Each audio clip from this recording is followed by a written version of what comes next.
A new year means new goals and new trends.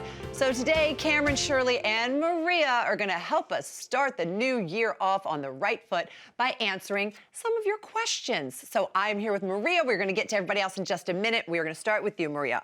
Okay, this question comes from Cindy Dubois in Hilton Head, South Carolina. I love Hilton Head, Cindy.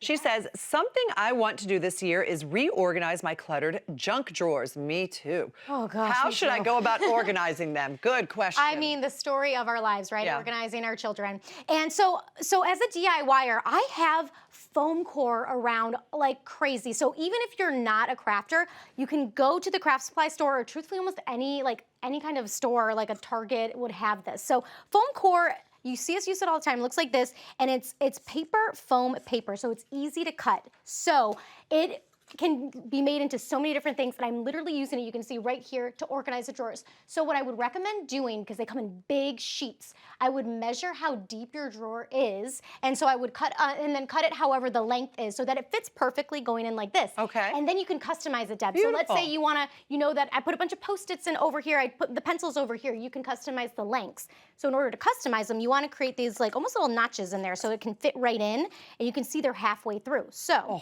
this what is you great. do, yeah, oh my gosh, it's amazing. And so what you do is you grab your foam core and you make your little notch, however thick this is. So you can see I have my little mark there. I would put this on, okay, I know I want it to go about halfway through, and I'm gonna do that with a pencil, and then grab an X-Acto knife with a very fresh, sharp blade, and you can score it a few times if you feel like you need, and I'm working on a cutting mat here. So you would do that, and take that little notch out, and it'll look like this. And then you can see I've already had this cut going up this way, this cut's going this way, and you just pop it in like that, and you can organize all of your stuff. This would be great for makeup, your junk drawer, literally Look how beautiful any that is. drawer. That is so beautiful to me. It calms me. A mess is a real challenge to my balance. I So agree when with look you, at that, 100%. I love that, Maria. Thank you. And thank you, Cindy, for that question, because I needed that answer as well. Okay, you are up next, Shirley. You ready? I'm ready. This question is from Amber McDonald in Cedar Rapids, Iowa. And she says, my friend gifted me lucky bamboo to bring me good fortune in 2021. How lovely. What a great friend. What do I need to do to keep the bamboo healthy all year long? Oh, well, thank you for your question. Actually, you are very fortunate to have received a lucky bamboo plant, because it's one of the lowest maintenance plants you can have. And the thing that is most important is getting the climate, the lights, and the watering correct. So let's do that. First of all, you want to put the lucky bamboo plant in a room that is bright, but don't put it in direct sunlight. This is a plant that is actually related to the corn plant, the Dracaena. It's not a bamboo, but it is an understory plant that's not used to direct sunlight. So it actually does well in kind of a darkish room, but a little bit of light, more light is better. The temperatures should be between 65, 90, 95. Doesn't like cold temperatures, okay? And then the other thing is the watering.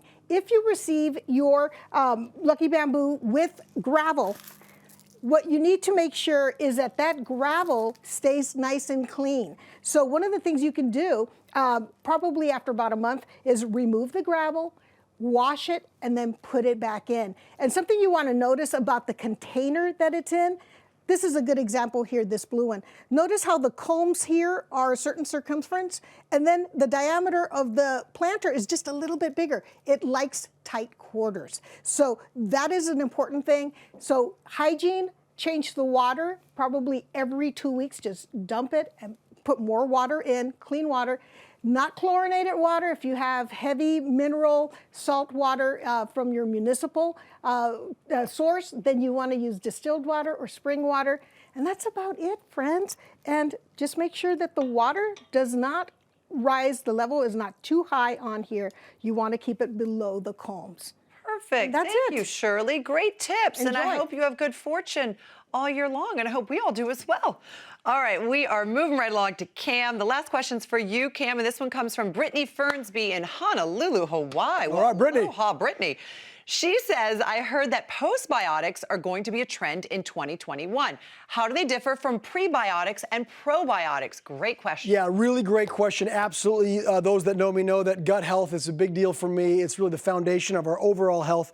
Prebiotics are the fuel that feed the probiotics, which are the beneficial bacteria that we can get in sauerkraut and fermented things like pickles, etc., right? So those are great for our body. We have some in our gut already, but it's great to supplement with more. However, postbiotics are the goodness that comes from that feeding. From the pre being fed to the pro, you're left with all the goodness, and that's the postbiotics. So this is certainly newly researched and sort of, in a sense, a fairly new term, but there's a lot of great things that come from this. Boost immune function, a reduced gut inflammation, getting a little bit of a flatter belly.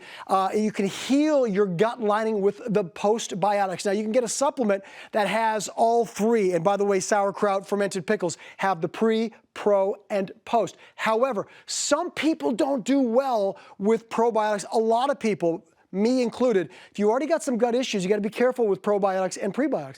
Whereas you can supplement with just pure postbiotics and get all the benefits of that without having it kind of add fuel to the fire. You can add fuel to the fire by having just the probiotics, but if you supplement with just pure postbiotics, it can really be beneficial, boosting that immune function, helping your gut, reducing inflammation, and so much more, Deb. So much, Cameron, and I'm going to come over there for that sauerkraut and those pickles. Yeah, it's good stuff. Really good. Thank you, everyone, for answering all the questions, and thank you for writing the questions in. And for more information, you all can head on over to hallmarkchannel.com.